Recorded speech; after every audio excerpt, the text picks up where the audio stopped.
Hello everyone, this is Paul the Oakenite coming to you today with a follow-on video to my prior unboxing video of Battles of Napoleon, Eylau 1807. This is the first in a brand new series of Napoleonic battle games published by Sound of Drums and designed by Huey Wellington. This time around I'm going to be peeling back the onion a bit more to show more detail than I did in the unboxing video.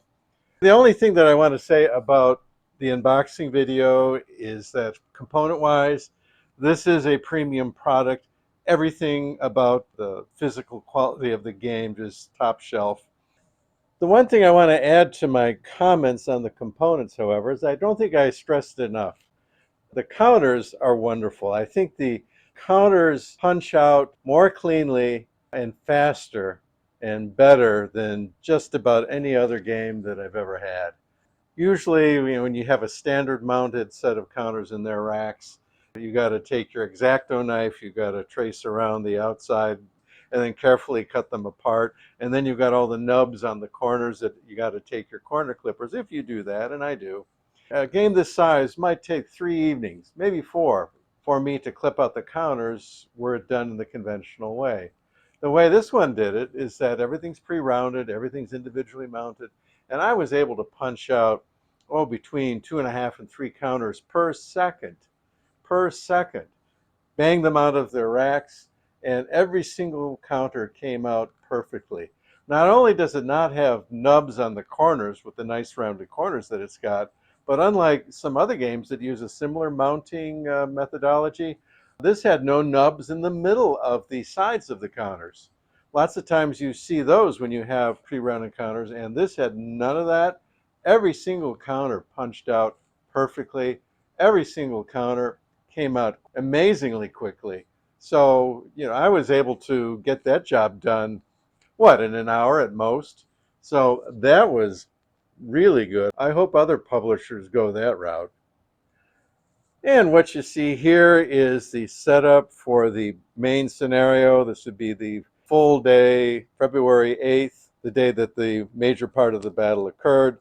The introductory scenario, scenario 1 in the game, shows the battle on the 7th, which is much smaller. Basically, the French walked in and took the town of Eylau, and it's intended to be a training scenario. It does not link to this main scenario. And there's other in-between scenarios of various sizes.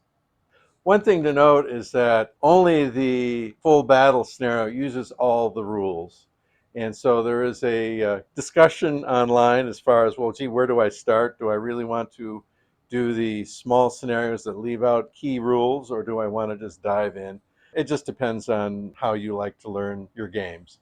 I'm just going to dive in, although I think I will put some counters on the side and move them around until I feel I know the mechanics for shooting and charging and all of that. But I'm not going to play an entire series of games to get to the point where I learn those rules. Okay, I'm just going to dive into the main thing and roll with it. Usually I make a lot of mistakes in the beginning when I do that. Then I reread the rules again and I identify my mistakes, set it up, and the second playthrough I usually nail it. And the setup shows that almost the entire Russian army is present. You can see they're set up and down the line with ample reserves behind, both infantry and cavalry. They're ready to go, although they may not be as offensively minded. The French might have like about 60% of their forces on map. The way they're deployed, they've got their best infantry in the front with Napoleon's Imperial Guard right in the town of Eylau, which is right in here. So the French certainly have an option to go forward, although they are going to be outnumbered in the beginning. But if you look on the charts, these are the org charts, you see that the Russians only have one formation that's not on the map. Everything else is there.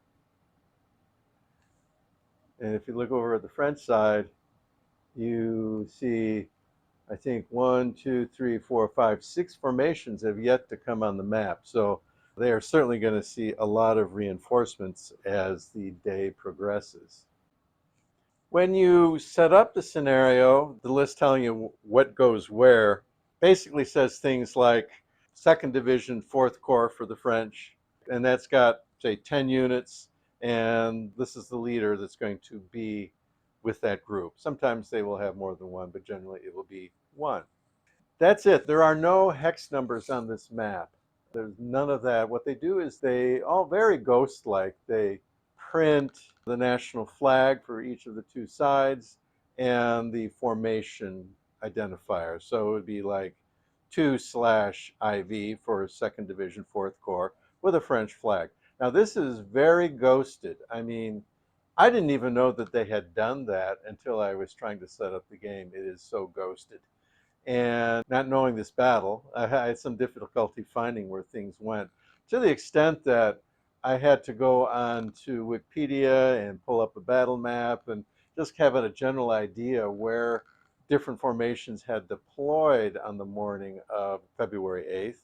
Maybe after the first time it wouldn't be so much, but setting up for the first time, I would have liked to have seen a setup guide, a setup map, just a one page showing the map and just showing where these marks are so that they were easy to see, and with the unit identifier so that you wouldn't have to go really hunting around this map to find these setup center points.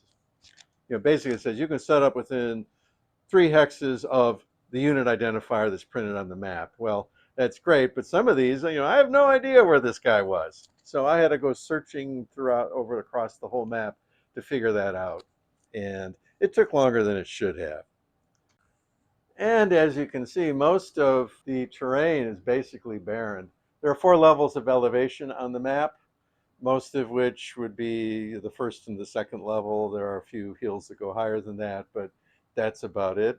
Going up and downhill does have some effect on movement and combat, so it does matter. Of course, there's towns. I don't think anything here would qualify as a city, but there are several that are multi-hex. How do you know when a town has been captured? Well, you have to have something in the town, and the other side has to be completely kicked out. So once that happens, the town's control is flipped.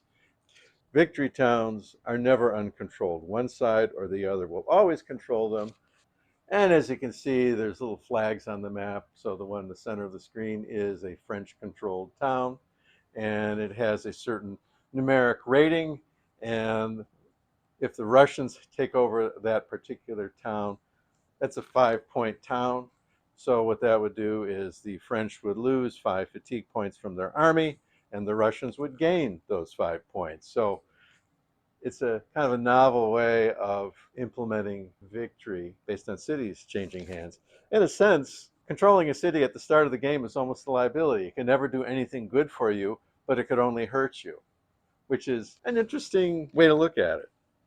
The map also has woods in addition to the towns. Of course, this is the middle of a snowy February, but they do affect line of sight for artillery shots and have other effects as well for movement and combat. And you do see roads on this map, which have almost no effect. They help artillery move some, but aside from that, they don't do anything. Everything's covered with snow, essentially, so roads are of minimal use. There are marshes, if you can believe that.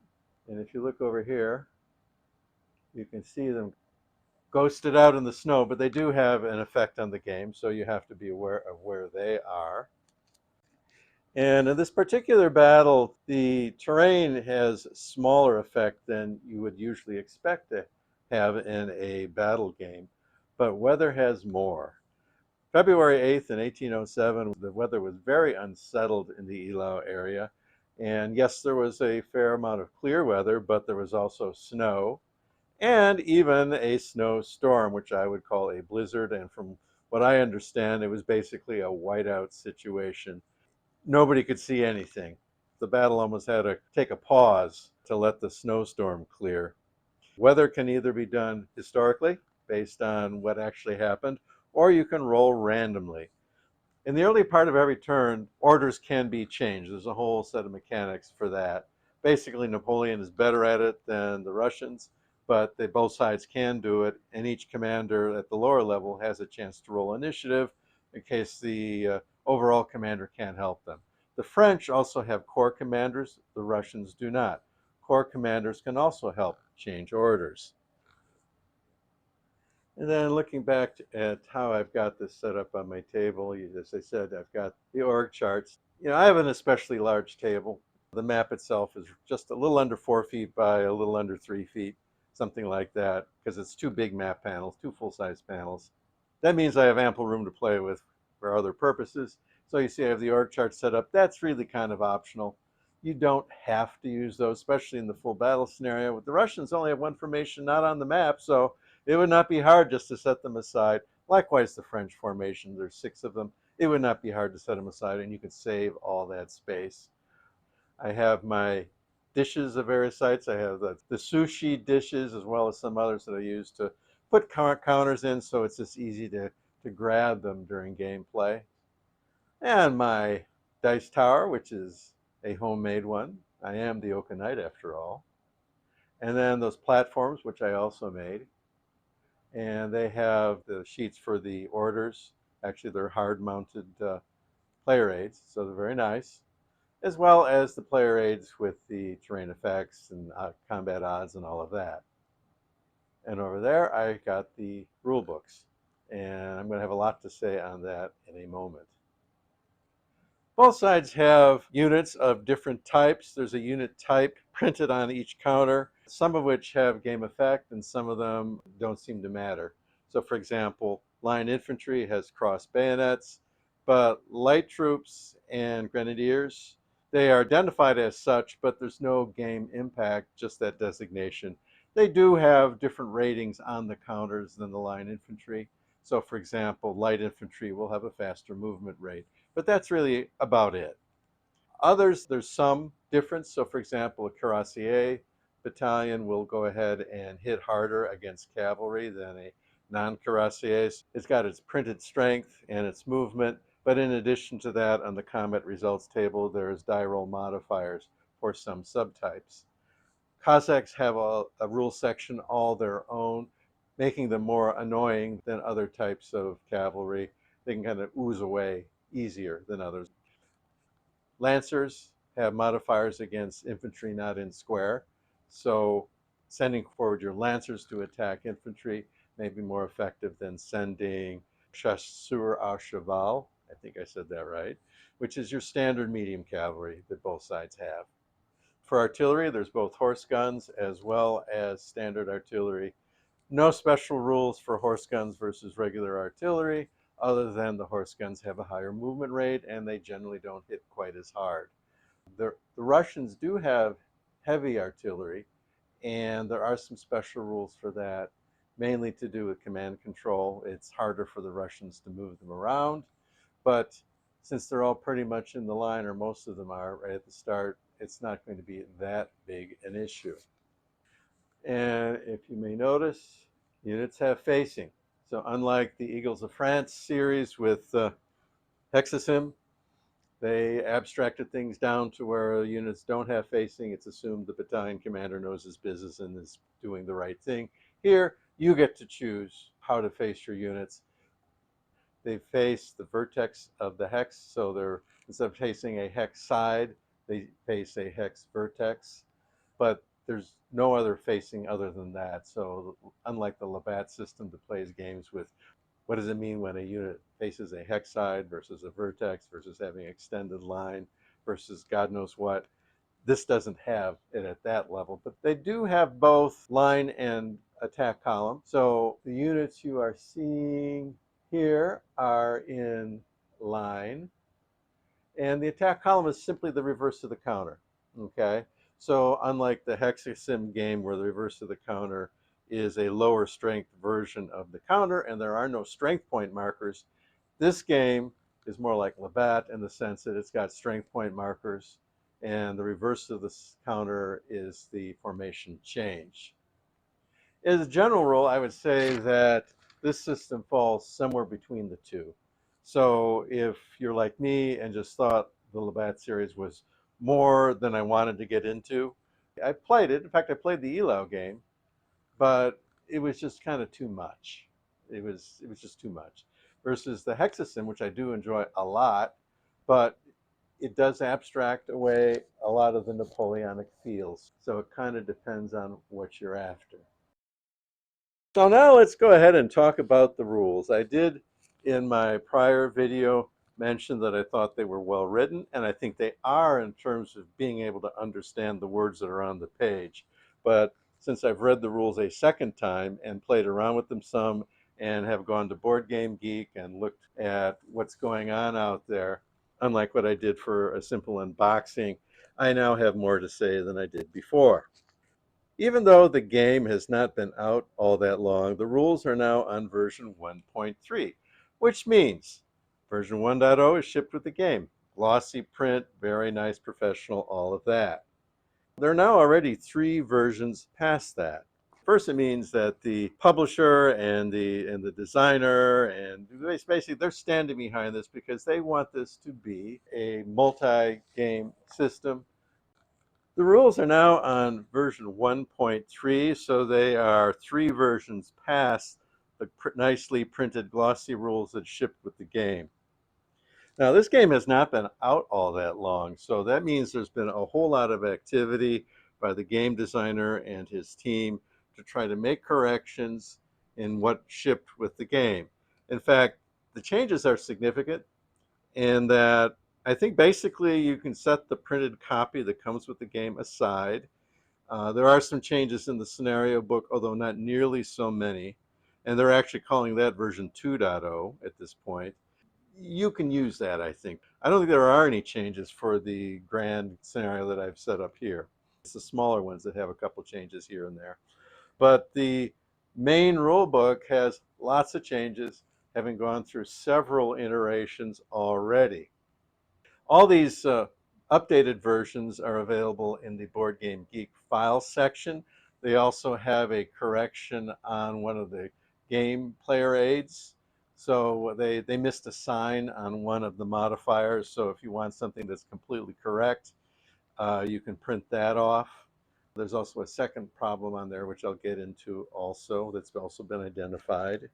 But I think you can use what came with the game there. You just got to remember, or take a black Sharpie, something like that, and just lightly put the corrections in. It's not that big a deal.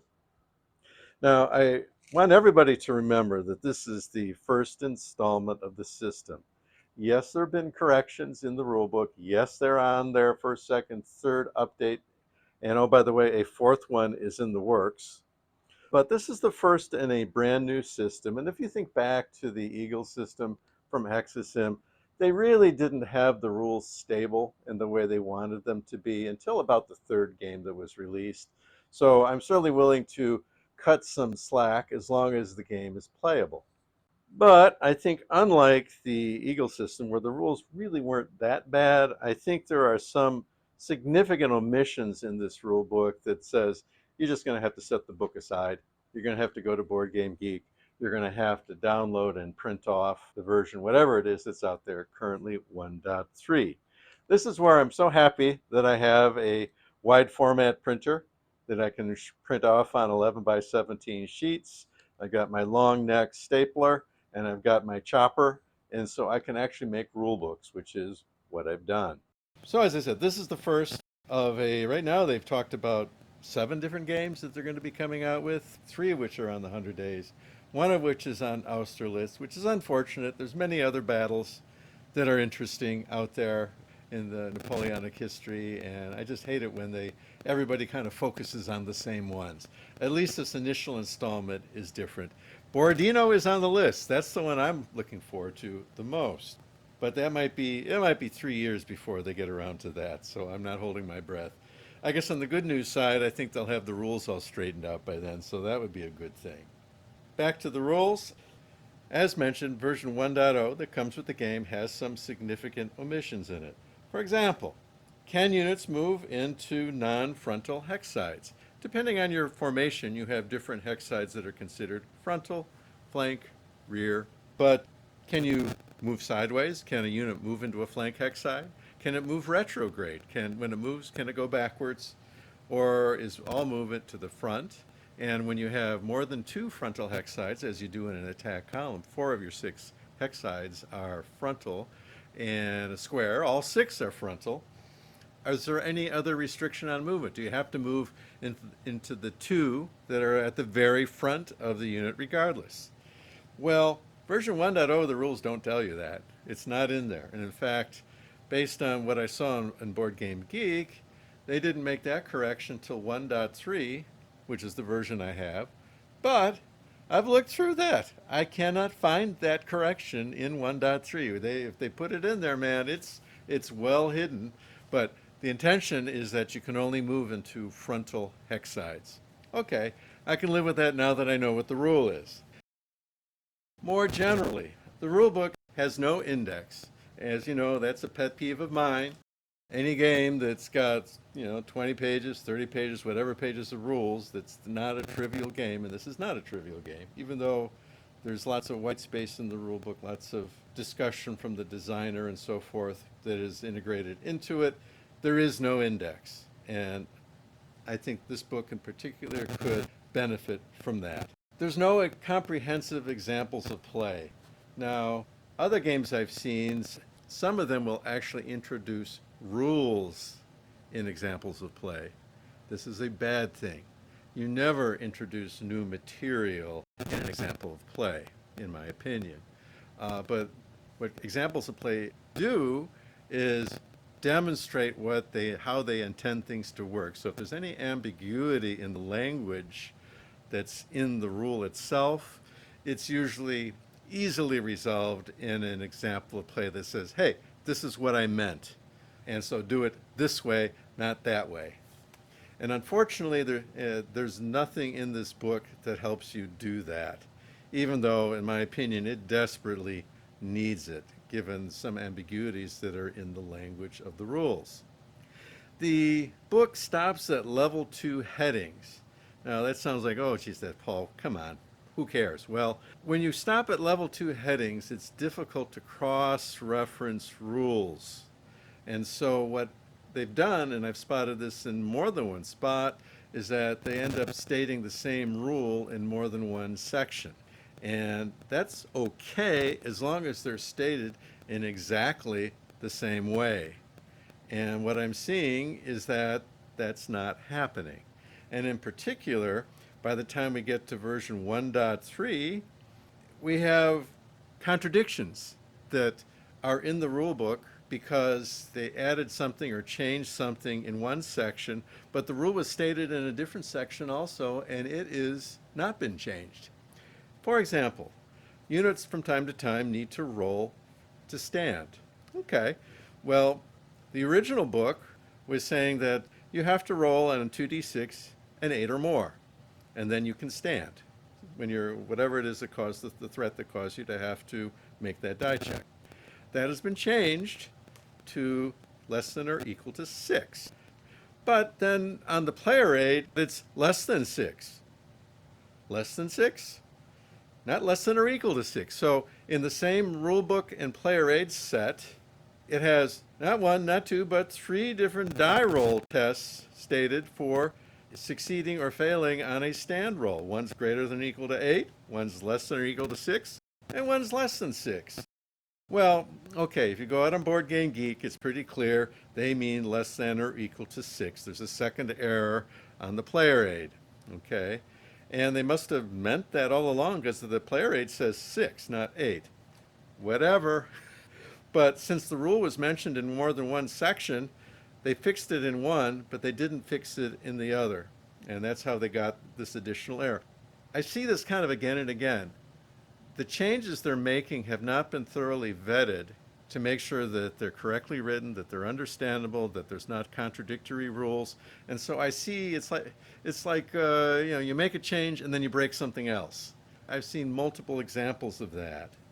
And that's an issue that I think Sound of Drums needs to deal with to get this rule book in the shape that it needs to be.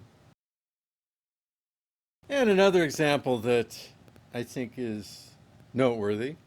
Section 17 in the rule books is about units formation and facing.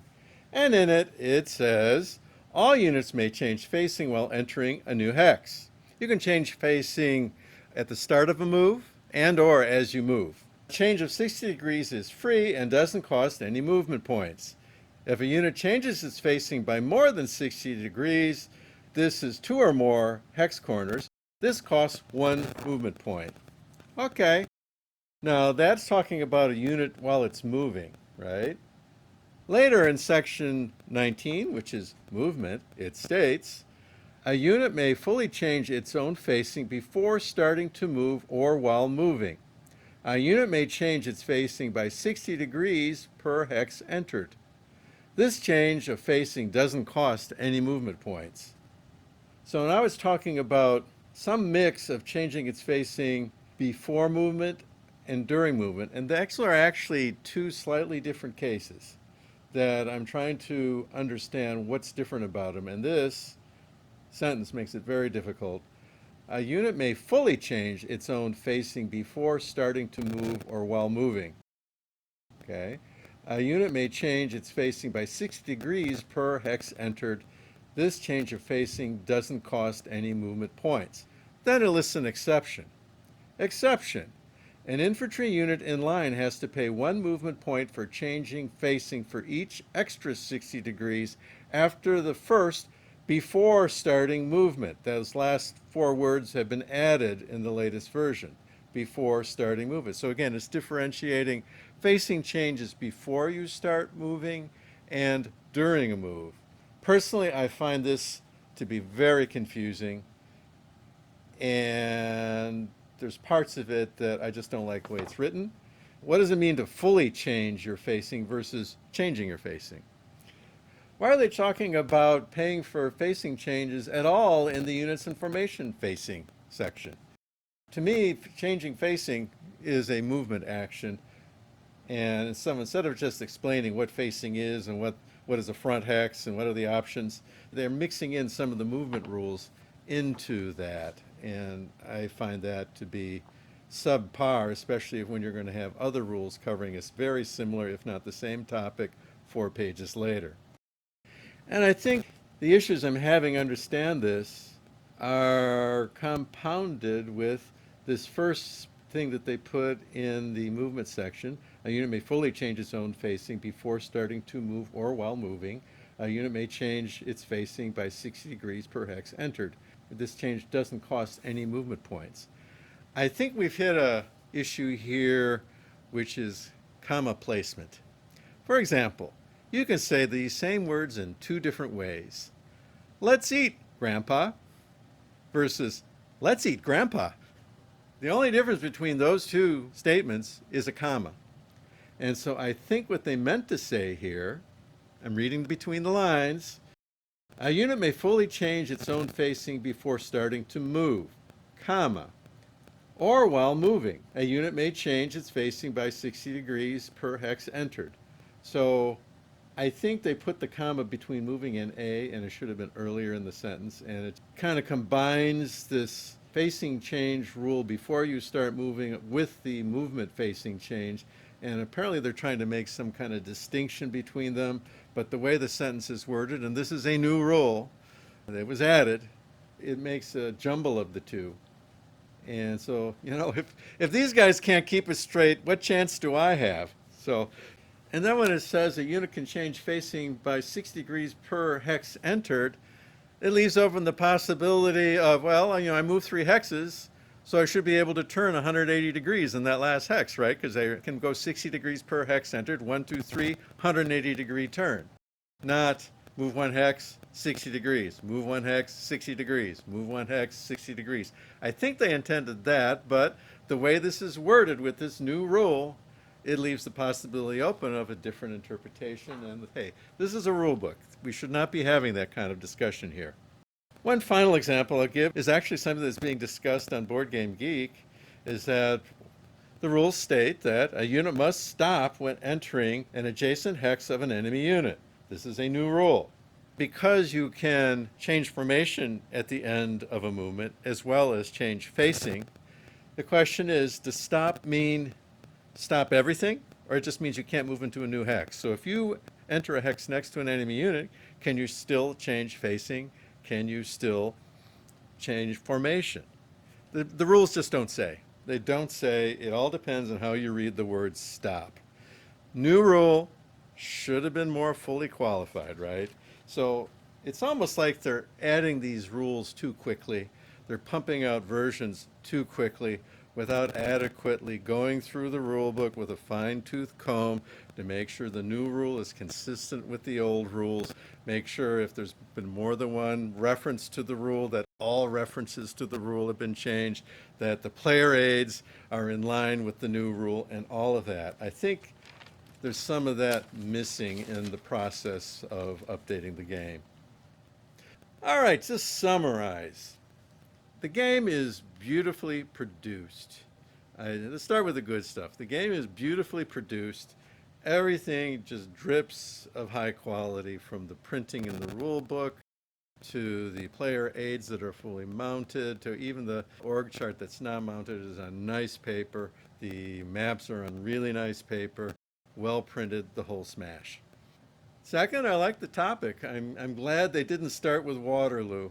I mean, I've seen enough Waterloo. Waterloo's a tough battle. I mean, and it's also not a particularly relevant battle, even if Napoleon had won. The Austrians had a huge army closing in on France. The Russians had a huge army closing in on France. Even if he had demolished the British and the Prussians, I don't think there was enough Napoleon left to matter. I think it would have ended in a pretty similar way, just with more body count and a little bit more time. But personal opinion. So I'm glad we're not doing Waterloo. I'm glad we're doing something different.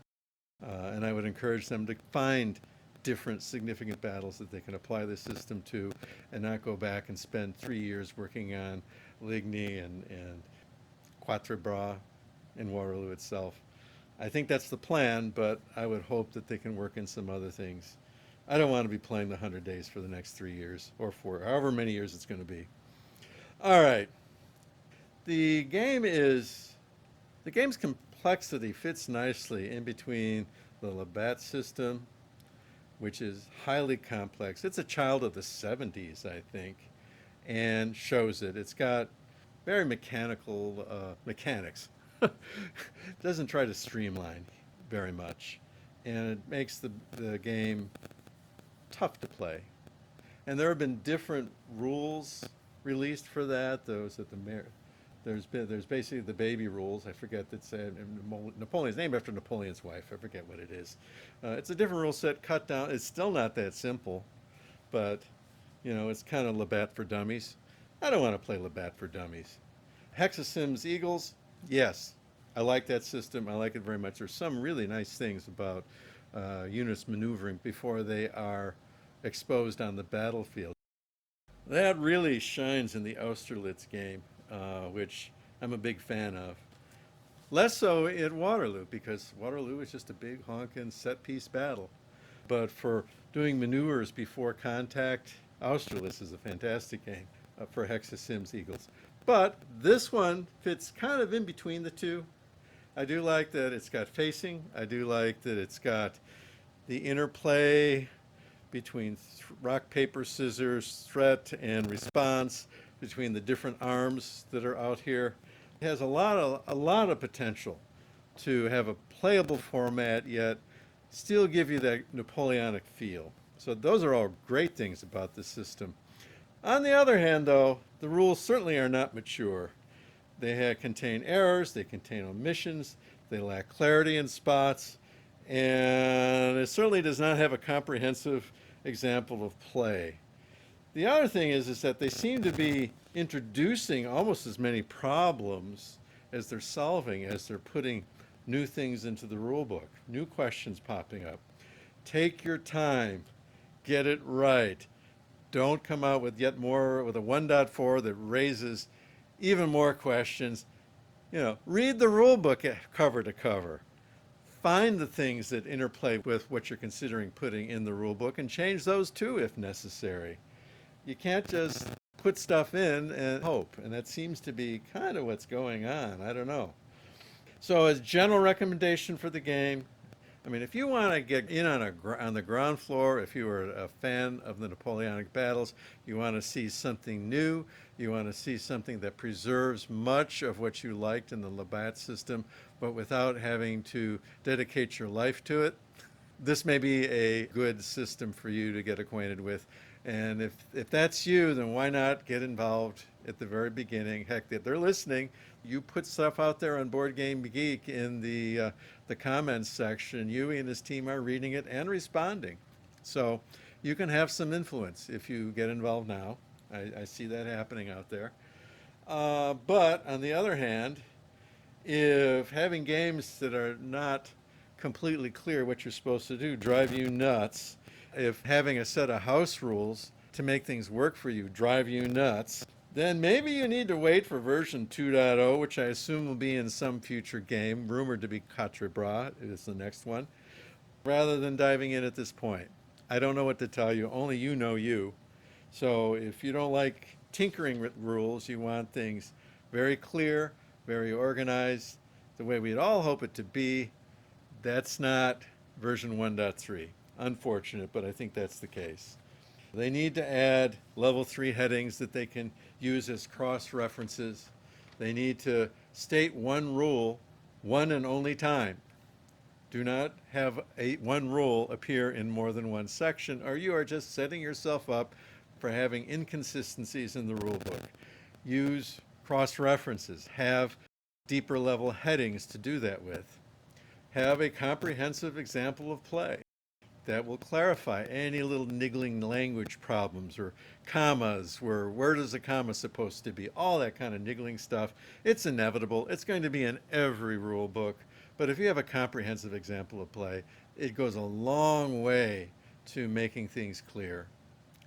And finally, include an index. You know I'm big on that. I harp on this all the time. Anything that's of all substantial, and this is, needs to have an index.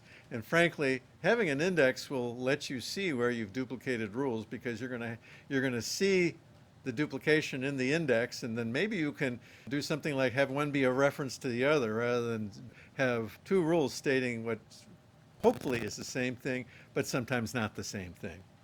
And then finally, the scenario book, I think you could do with a setup map for the campaign scenario. Not everybody knows exactly where all these units are supposed to set up. I probably spent half an hour looking on this map for where one guy's division was going to set up, and it's off on the side somewhere. I really only found it because I went on Wikipedia, found a map, got a general idea what part of the battlefield he was on, and then I was able to find it. But it's just a little bit too hard for guys that don't live, eat, and breathe Napoleonics. All right, well, that's what I got this time around. If you have questions or something, go ahead and send me a comment. I read them all and respond to most. If you are subscribed, I more than thank you for being a subscriber to my channel. And if you are not, please consider hitting the subscribe button. I appreciate that very much. But for now, this is Paul, the Oaken Knight, and I'm wishing you all a pleasant evening.